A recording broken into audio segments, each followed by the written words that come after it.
Welcome, critters. I'm Claire Jones, your devoted host of the Sacred Reading CR podcast, where we discuss and examine Critical Role episodes, plot lines, characters, and players through the lens of sacred reading practices. This particular episode is about Campaign 1, Episode 29, Part 1, and joining me today is Atlas. Hello.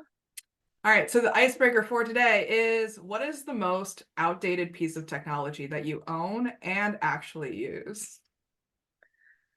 Well, when it's working, I still have a Walkman, like full-on cassette player. Wow. Yeah, it has some issues these days, but there's not many other ways to play cassette tapes, so I go with it. All right. Well, what are the cassette tapes that you need to play then? They're mostly audiobooks from my childhood. I love it. I mean, my parents got rid of their cassette tape collection, but they had it until about a year ago. So Wow. I'd steal like all their music from like the 70s and 80s. And Yeah. yeah, I still have one or two audiobooks that, you can technically get them digital, but they're not the same. Mm-hmm. Yeah, I remember my dad, he had this cassette tape display thing that he custom made in our coat closet when I was a kid. And so Uh-huh. like all the different like little diagonal slots for all the Yep. different tapes, and like half of them were like burned copies. Yeah, ours was under our TV. Yeah. Mhm. Yeah. I mean, I think mine's a little boring. I think the oldest piece of technology that I actively use, is my dryer. Uh, Like, it has been fixed so many times mhm. because both of my landlords that I've had in the past 4 years for this particular apartment, they just refuse to get me a new one and instead just insist on fixing the old one over and over and over and over again. And then it breaks, and then they fix it, and then it breaks, and then they fix it. And I'm like, I feel like this could all be solved by just buying a new unit for like less money and stress and time, but they're really set on making it last. See, my landlord's the complete opposite. Anytime I complain about anything, he just replaces it entirely because Mhm. that way he doesn't have to think about it again. Yeah. I kind of wish mine did that because this dryer has broken at least 3 times in the last year. So Not ideal. yeah. Yeah. And each time we have to like coordinate schedules for the repair guy. And then like it's also in my kitchen. And so whenever they fix it, like it's actually blocked by my dishwasher. And so if they need to get into the bottom portion of it, they have to uninstall my dishwasher in order to access it. And it's just like such a headache. And I'm like, guys. Yeah, no, thank you. But I they're don't determined. that. No, that sounds horrible. Yeah, I also have a very old fridge. So I don't know which is older, the fridge or the dryer. Mm. But sometimes my fridge gets very warm. Like when I pass the side of it, like I could feel the heat coming off of it, which I'm pretty sure it's not supposed to do. I would say probably not, but I'm not a fridge expert. Yeah, yeah, but it doesn't break nearly as often as the dryer. So I'm gonna guess that it's newer than the dryer, but who knows? Oh, yeah. Well, technology. Yeah, yeah. I mean, at least it works for the most part. And I don't pay for my utilities. It's like part of my rent. So I don't have to worry Mm. about how this outdated technology, how much energy it's actually using. Fair enough. Like if it was inefficient, not my problem. Sounds reasonable to me. Yeah, as long as my food is cold and my laundry is clean, I will be happy. There you go. All right. Well, please join us as we embark on this exciting adventure in story analysis and self-reflection in order to deepen our understanding of ourselves and the world around us. As always, we love hearing your own insights and stories as well. So please comment, like, subscribe, and ready? All right, let's dive in.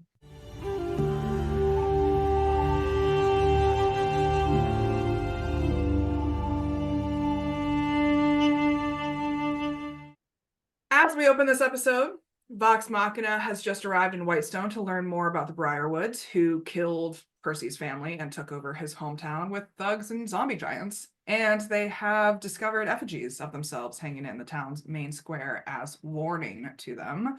They decided to hide in a nearby tavern and tunnel to the roots of the Sun Tree in an attempt to revive it.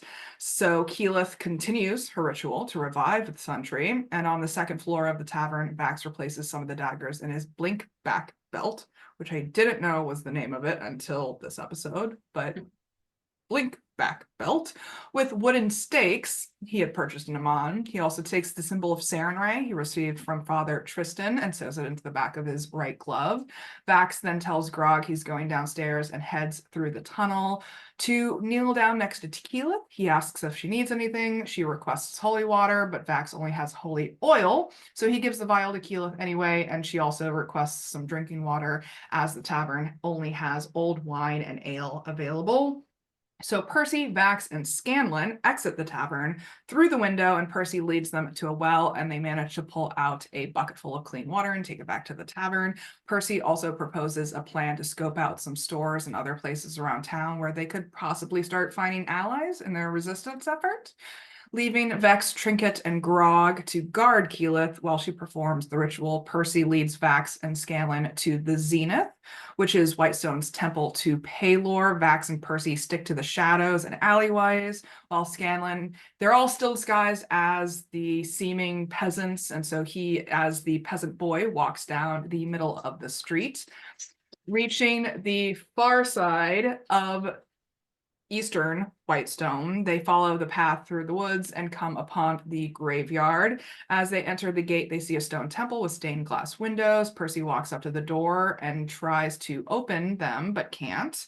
Vax prepares to unlock it, but they realize that the doors are actually barred from the inside, so there is no lock.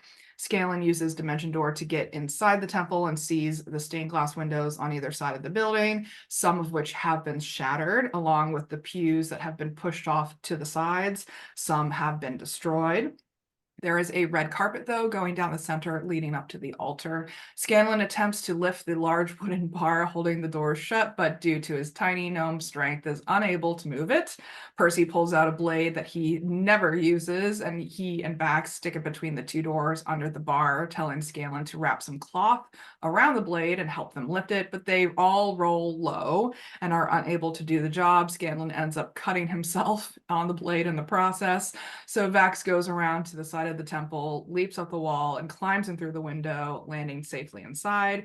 Scanlan tries to use his unseen servant to assist him and Vax in lifting the bar, but they still cannot do it between the three of them. So finally, Scanlan summons Bigby's hand, which easily flicks it off of the doors.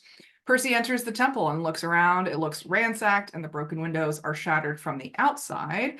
As they approach the altar, they see that one of the braziers on the side is gently still smoldering. Percy quietly calls out for someone named Father Raynal. On top of the altar are several overturned glass vials. Percy examines them and finds it to be caustic in nature. From the way things are scattered around the altar, he feels that someone has hastily packed up recently. Looking closer, Percy sees ash scattered around the brazier, which is absent from the other braziers there. And smelling the ash, he determines it's to be a paper that was burned and finds a portion of the burnt note underneath the ashes when Q Matt's DM genius. So he gives Taliesin a piece of paper, an actual prop, and it is a note about designs and losing a hand and how Silas has recently returned from Amman and has seen the subject's work firsthand. There is mention that the subject may be heading to Whitestone, and the writer says that they may need to leave sooner than anticipated. Vax says that the Briarwoods are trying to copy Percy's work, and Percy asks why, and Vax says for war. Taking a second look at the altar, Percy recognizes similar elements to the black powder that he uses to make ammunition. Looking through the pouches on the floor, he finds phosphorus and traces of other chemicals, most of which have been emptied. Percy and Vax walk to the door on the right, and as they open it, they immediately find smell of decay, and shoved partially under the bed are the remains of Father Raynal, long past. Scanlon investigates the body and discovers a series of puncture wounds from a rapier in his torso. Everything of interest has been taken from the room and body. The various symbols of Pelor throughout the temple have been defaced or destroyed. Vax grabs a few medallions that he could possibly clean off, and they walk back into the main temple area. As they do so, they do hear a sound like a strong wailing wind, but the wind is not blowing. So Vax steps back into the shadows, and the moaning sound gets louder and the air gets colder. So Scanlon grabs Percy and turns them both invisible. The shimmering form of a woman appears at the doors to the temple, translucent and letting out groans and gasps. The figure appears gaunt and elven, with sunken and faintly glowing eyes, and glancing around the room, it focuses directly on Percy and Scanlon, even though they are invisible. So its image begins to shift, becoming even more horrifying, and they are forced to roll a wisdom save from its presence, but they are all immune to fear from Hero's Feast. So they roll for initiative instead. Vax goes first, throwing the keen dagger into wooden stakes. The dagger hits and it returns to his belt, but the stakes just pass through it and clatter to the ground. The Banshee moves up between the three of them and lets out a wailing scream, sending a chilling burst of spiritual energy through them, forcing them to roll a Constitution saving throw. They all take damage, but Percy fails it, so he feels like his soul is being forced from his body and immediately drops unconscious. Seeing Percy crumple to the ground, Scanlon asks Vax if they should flee. In a little bit, he replies. The barge turns and shoots a lightning bolt through his hand cone of clarity at the Banshee, but it doesn't take full damage due to its ethereal state. Scanlon steps away and casts Healing Word on Percy, bringing him back to consciousness. Vax moves towards Scanlon and throws the keen dagger and the flame tongue dagger at the Banshee, both hitting. The Banshee moves up to Percy, still prone on the floor, and swipes at him with its corrupting touch, knocking him unconscious again. The Banshee drifts back away from the party, and Percy makes his first death saving throw, but successfully. Then Scanlon asks Vax if they should leave, and Vax insists that they stay and kill the creature. Scanlon casts Bigby's hand and bitch slaps it, scattering and dissipating its form. He lifts himself with his giant arcane hand, tossing himself into the air and celebrating his victory. Vax goes over to Percy and feeds him a greater healing potion. Wake up, handsome, he says. As soon as Percy is conscious again, Vax slaps him twice and questions what they should do next. They decide to quickly check the other room and then leave. The other room is a small kitchen that appears to have last been used less than a week ago. Searching the kitchen, Scanlon finds some stale bread, some dried meats, rotting produce, They decide to leave a sign that they were there, so Percy hands Vax a design which he says is part of the Dorolo family crest, and Vax carves it into the stone of the altar. Percy also drags Father Raynal's body out of his room and leaves him in front of the altar. After finishing his first carving, Vax goes to the door of the temple and carves Pelor lives in Whitestone. He then picks up the stakes he threw earlier, as well as a few pieces of wood from the pews. The three of them then leave the temple and exit the graveyard as the sun begins to set. As they make their way back to the tavern, they pass by a small group of Whitestone citizens conversing desperately. Standing among them is an older gentleman, and they appear to be arguing about farm shipments. The older man shouts to the rest that the situation is out of his control, as it has been decreed by Sir Carrion. If the villagers can't provide food, taxes will be collected, and if taxes can't be paid, then worse things are going to happen. He turns away from the group and notices Scanlon and Percy still disguised as peasants. Not recognizing them, he brings two of his guards to Percy, and Percy gives his name as Reggie and manages to convince him that he is just a simple worker, and the man eventually leaves with his guards. The three of them make it back to the tavern about after nightfall. Keyleth is nearly complete with her ritual, and Vex has been watching over her. Percy goes up to the second floor to keep an eye on the sun tree and occasionally sees one of those zombie giants passing through on patrol, as well as several humanoid guards that had not been out during the day, and their movements seem unnatural. As Keyleth completes the ritual, she casts Sunbeam and tries to infuse it into the tree without damaging it. Seeds and greenery begin to grow in the soil around her, but the sun tree itself does not appear to have any reaction. In the process, however, she accidentally destroys some of the roots and sets fire to it. Vex immediately pulls out a cloak and starts smothering the flames. But once the flames are all out, they see that the area surrounding the charred parts is actually a more vibrant brown color, as the energy from the sunbeam does have some effect in revitalizing the tree. The vibrancy spreads a bit as Keyleth encourages it along, but the effect soon stops and begins to reverse, and all of the newly sprouted greenery around the tree does wither and crumple and turn to ash. Keyleth takes the holy oil and tries spreading it over the roots, but after a moment, it seems to burn off and evaporate. Scanlan suggests that the ground is cursed, and based on what she just witnessed, Keyleth determines that something further below the ground, beneath the tree, is sucking the life out of the land. So Vex uses her primeval awareness to check for any nearby vampire presences and feels multiple above, below, to the north, and throughout the city. They decide to sleep, much to the dismay of Vex having sensed all these vampires, and Percy tinkers on his glove but is unable to attach the Behir gland from the previous episode without access to his workshop.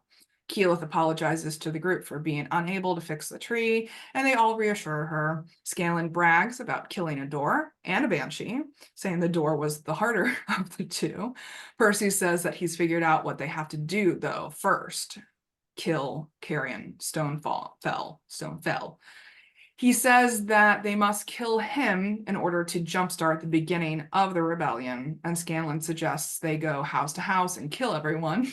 So Grog pretends he's knocking on the door and says, "Hello, have you heard of my Lord and Savior, my axe in your face?" Vox Machina goes to sleep for the night, Vex and Vax taking the first watch. It becomes very cold overnight, and everyone huddles for warmth. They are forced to roll a wisdom saving throw overnight with advantage from the hero's feast, but Percy fails. So he is plagued by nightmares, whispers, and voices infiltrating his dreams, and he takes 1 point of corruption. Everyone wakes in the morning, but Percy still dwells on his nightmares, nervous and with an uncontrollable tremor in his voice now. And that's where they break for the episode. So what do we think of this first half? It feels like, so when you're in like the right area of a video game and you end up with like an autosave and really like ominous music and no idea why. Yeah.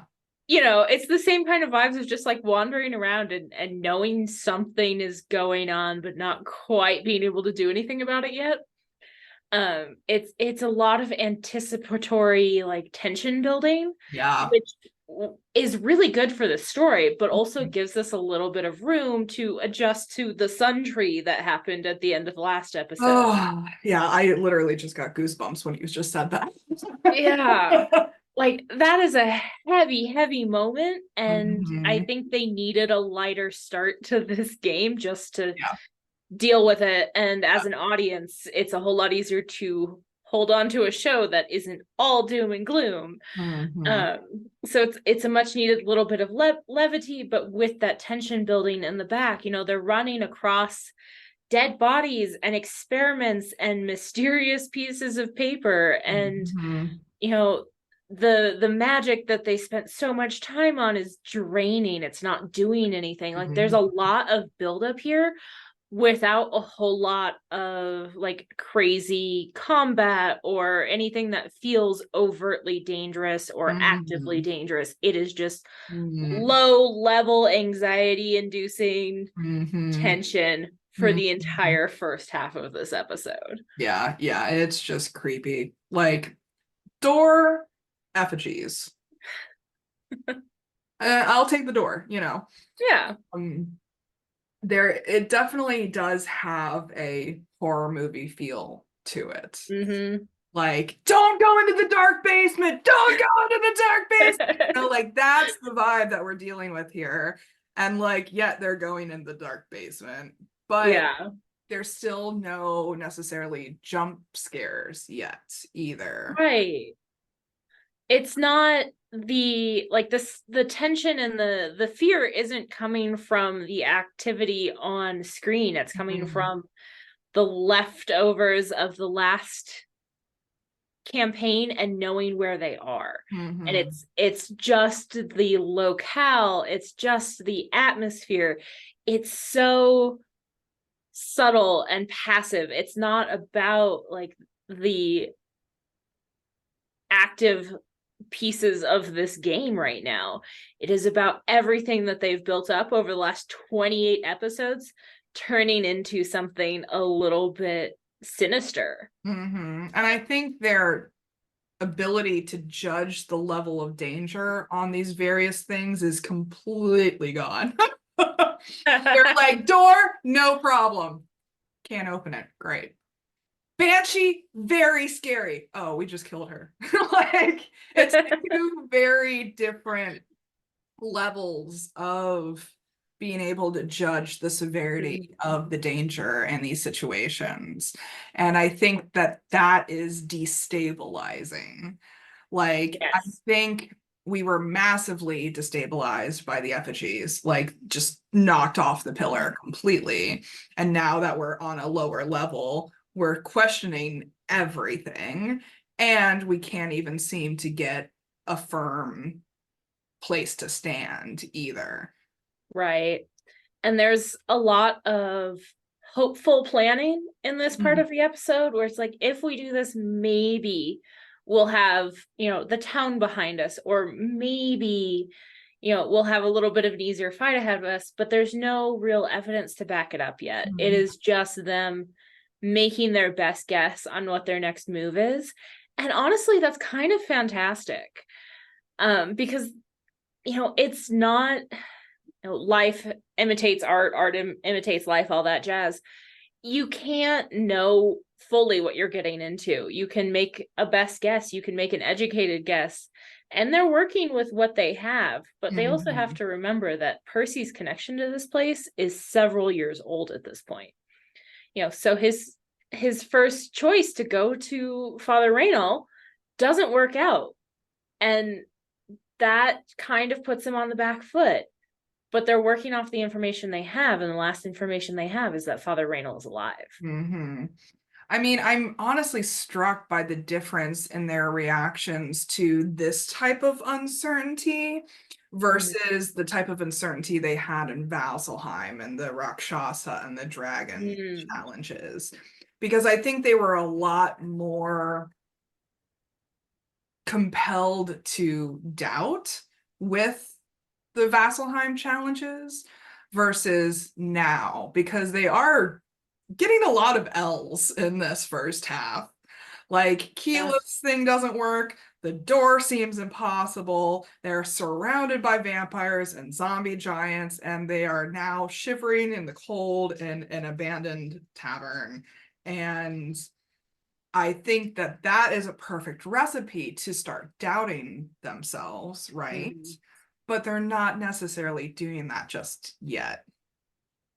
Yeah. It's interesting because we haven't seen a ton of confidence from them in unknown situations. They Yeah. tend to get pretty flustered. Yeah. And that's not so much the case with this one. Like they're Yeah. they're a little all over the place, but nowhere near what they have been, Mm-hmm. even for simpler things. Mm-hmm. It's interesting to me that this particular mission seems to kick them into high gear, even if it is so far over their heads right now and they have no idea what they're getting into. It's a totally different vibe from even something as simple as going to dinner Yeah, right? at the palace. Exactly. Like, the stark contrast is really notable to me in this Hmm. moment. Like, is it the personal tie in this scenario that's helping them keep their cool? Is it the moral obligation that they're feeling in this scenario helping them keep their cool? Like, what made them grow up? I have a little bit of a theory there that is not substantiated by anything. But I have this theory that part of it is because it feels so over their heads. Mm, They've gone from something that they should be able to handle to something that they know they can't, but they can do their best. And putting mm, it out of reach makes it less stressful. Um, in a interesting. weird kind of way that now it's not people's expectations that they have to live up to. It's whatever they do is good enough. Were they running off of arrogance prior to this? It's a good question. So does the, you know, reliance on arrogance then get translated into more doubt versus a reliance on the reality of their littleness translate into more confidence? Like that is a weird dichotomy there, isn't it not? It is, but it's one that happens.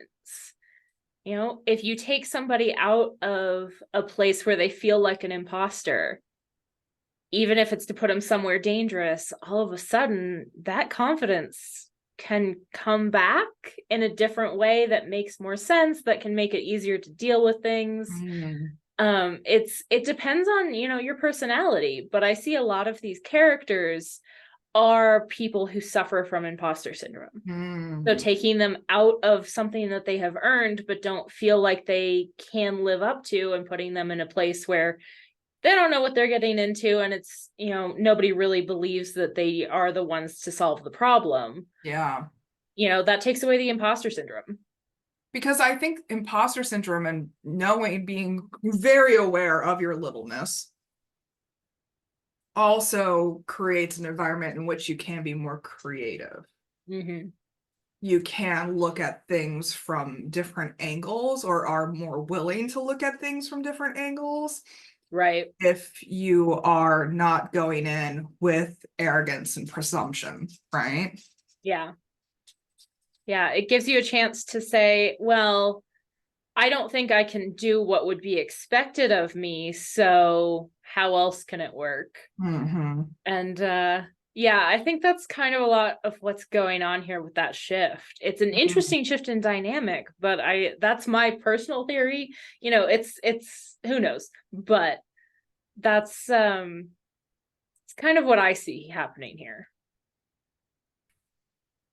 That's fascinating. Like, who would have thought that going into it with imposter syndrome would be a better approach? Because we think of imposter syndrome as such a bad thing, right? Right. And now it's actually benefiting them. They're being more cautious, they're being more creative, they're being more hyper vigilant, which isn't necessarily a good thing either. But when you are in a place of danger, hypervigilance is life or death.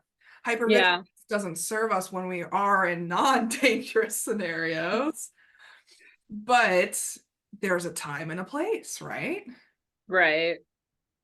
Yeah, it's interesting to look at it from the aspect of this group of people who doesn't feel qualified to be on the Council of Taldore, or, you know, associated with the Council of Taldore, and is just trying to do their best, and is now in a situation where they're not council members. They're not expected to wine and dine and be Mhm. diplomats. They are just here to work with Percy and to follow up on Mhm. his trouble. Like it's taken them out of the world that they end up in and put them Mhm. back on familiar ground where, you know, they, you know, being hyper vigilant makes sense, where, you know, being stealthy and tricksy makes sense again. It takes them out of the place where they are struggling to fit in. Because they're being asked to truly lead in this scenario. And I think this is the first scenario where that ask for leadership is more important than before. Because I think before they were playing at leaders. Yeah. You know, like even if we go all the way back to Craghammer, they're coming in here and they're like, look at us lead. We're gonna go in the mines and we're gonna kick some ass. Yeah. And it's all about fronting, right? Right. It's all about pretending to be the leader in that scenario. And now they actually have a real, genuine opportunity to lead for a Mhm. very good cause. Yeah. And to lead in their way and not trying to impress somebody else. Yeah. They're not trying to live up to the king or, Mhm. if we take it back to, Craghammer, to the Thunderbrands or whoever's in charge of where they are, like there's nobody in charge. There is a vacuum that they can fill. They're not trying to live up to anybody here. Mm. And I think it puts them in a better position to learn to lead in ways that work for them. I think what we're talking about here is the difference between power and authority. Mm-hmm. Because before it was just a position of authority that they were trying to fill. Yeah. Whereas here it's a position of power that they're stepping into. Yeah, they've got some interesting stuff going on, and it's different than anything they faced before, and that's definitely part of it for sure. They're just similar things in slightly different ways give you very different results. That's fascinating. Like, I cannot stop thinking about how much more beneficial it is to give someone genuine power or the chance for genuine power versus perceived authority. Yeah. Yeah, Like it's how much better they perform, how much better they think, they act, they, plan, whatever it is, Mhm. when they are given the opportunity to genuinely lead versus empty positions of authority. Yeah. And I mean, to make it relatable, look at, what we do day to day in like a job. If you're stuck behind red tape and bureaucracy, you can't do jack, no matter what your position is. Yeah. Whereas if you have a little bit of autonomy, you can make changes, you can make a lot more happen Mm-hmm. and be more influential. Whereas, you can be a CEO, but if you have to spend 6 months wading through paperwork to make any kind of change, does it really matter? No. Yeah. I mean, I'm really thinking about middle managers here Yeah. because they are given positions of authority over their coworkers, right? But they Hmm. don't actually have any power because they're still being controlled, influenced, led by upper management, right? Yeah. So I think a lot of power can get corrupted within that role because it's more skewed towards authority, not actual For power. sure. I'm just gonna sidebar. I'm very amused by the idea that this current version of the Council of Tal'Dorei is middle management. Yeah. Oh, man, I love that. I mean, because we were even talking about how Matt particularly is in that position right now. Hmm. We Yeah. were talking about that a couple episodes ago of like how he is literally in a middle management position in the critical role.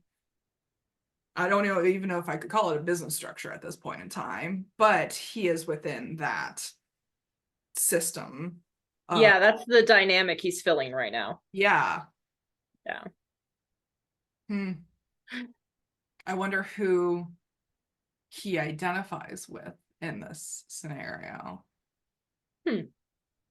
I mean, we've all heard that he like self-inserts with Laura. That's something that he's said time and time again. So is Laura the middle management in this? I think Allura has always been middle management, honestly. Yeah, but I think she's also one of those characters that has so much genuine power within herself and authenticity that she's one of the better middle managers. Like she's one of the middle managers that actually is effective in that role more so than Yeah, the right person can do a lot, even with a lot of red tape. It just Mhm. takes the right person, and Allura is one of those. Yeah. There aren't many people who can do Yeah. that, Yeah. and it makes them very special. But Allura, if we're thinking of the council as middle management, is very effective at middle management. Yeah. Interesting. Any other themes that we're seeing here? I think those were the big ones that come to mind. Yeah.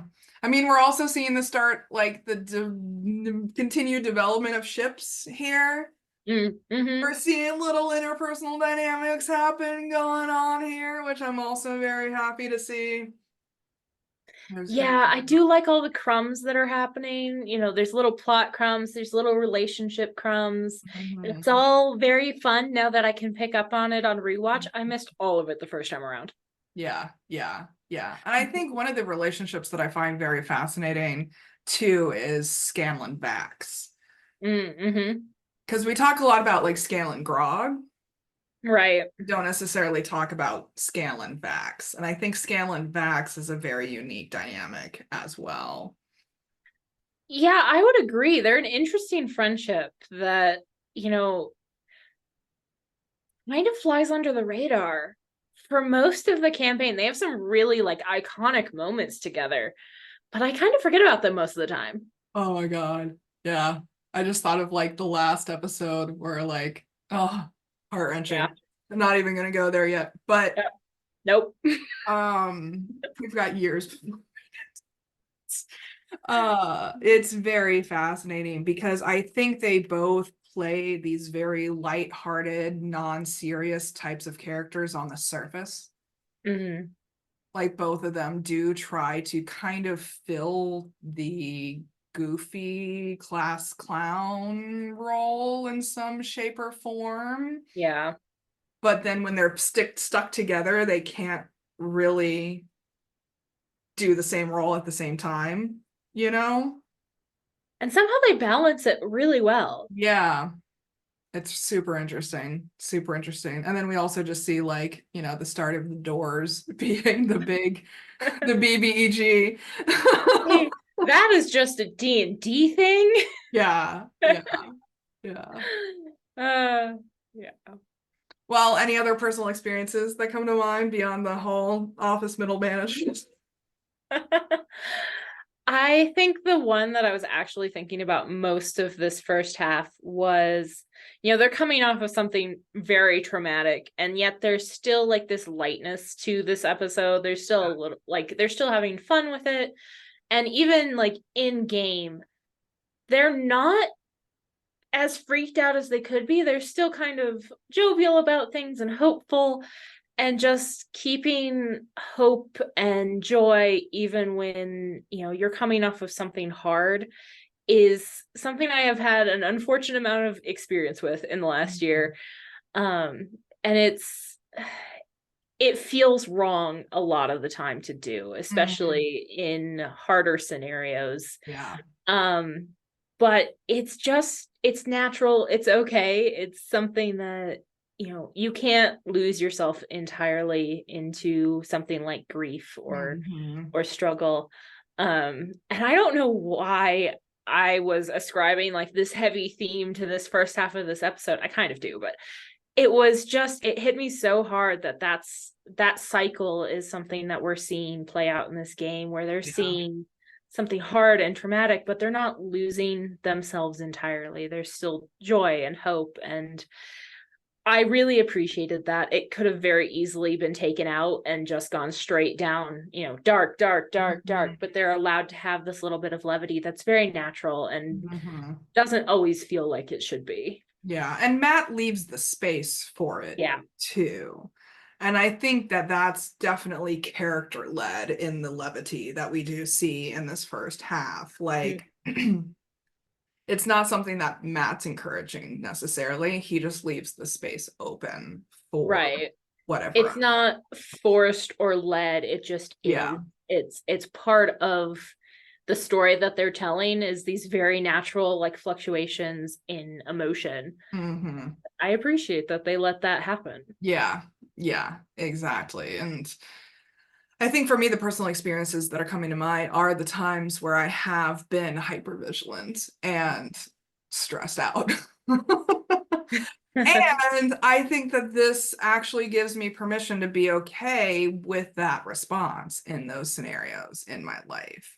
Yeah. Because I think there is, at least for myself, a knee-jerk tendency to say like, oh, well, you should not be hypervigilant ever. You should not be, you know, sensitive to danger ever. And Right. that's patently false. Yeah, sometimes it is the correct response. Sometimes it is the correct response. And I think, especially when you're dealing with people who are narcissists, Mhm. it is easy to gaslight yourself for those types of reactions and being like, oh, I am overreacting in this scenario because they're fine, they're nice, whatever, whatever.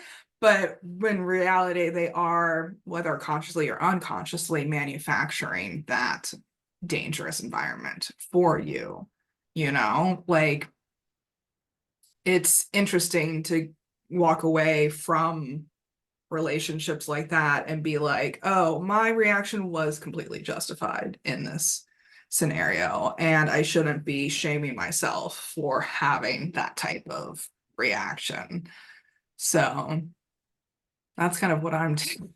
I think we kind of have, in different ways, similar takeaways of your emotions are valid and you should just be okay with them. Yeah, yeah. Yeah. And like sometimes, even if it doesn't seem on the surface like a dangerous scenario, there are dangerous undertones that Mhm. may be influencing the scenario.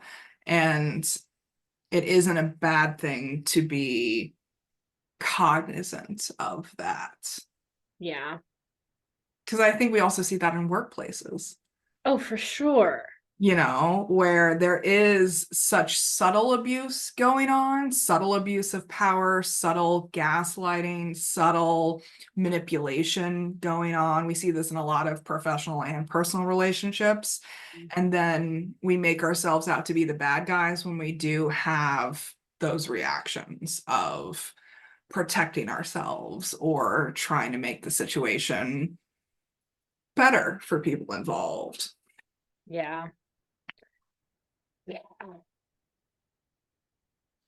Well, what are we going to do about it?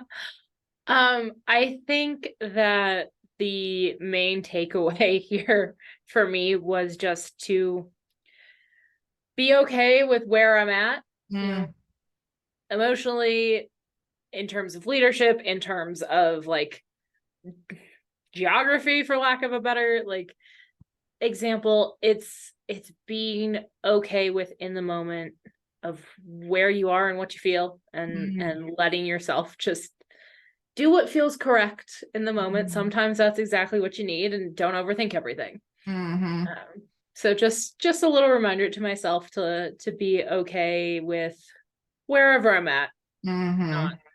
try to, take it farther than it needs to go. Yeah, I think I need, or at least I'm going to take from this, to not be as forgiving of red flags. Mm, that's fair. Of not being like, oh, they mean well, or like, oh, they're actually a good person, or oh, this is fine. You know, I'm just going to put my blinders on and pretend it's not Yeah. something, you know, instead of being like, nope, red flag, nope, red flag, and just taking it for what it is, Mhm. because I'm allowed to remove myself from the situation. Like, what a Yeah. concept. Like, I think we forget that sometimes, is that we are allowed to call things out. We are Yeah. allowed to remove ourselves from situations that, you know, we may find personally endangering, even if it is subtle, even if it is more on the manipulative side versus the like violent side, you know? It's easy to miss in the moment, especially if it doesn't match up with like textbook examples of reasons to Mhm. get out of there. Like Mhm. if it just isn't that overt, it's hard to remember. Yeah, like lying for the sake of pacifying Mhm. versus just recognizing it for what it is. Yeah. I think that's what I'm taking away from it, is just being like, yeah, I'm okay with it's anti-people pleasing at the end of the day. of being like, nope, I'm just going to call the red flag for what it is and gracefully remove myself from the situation instead of trying to people please my way through this situation that is obviously harming me in some shape or form. Yeah. Very important things to remember.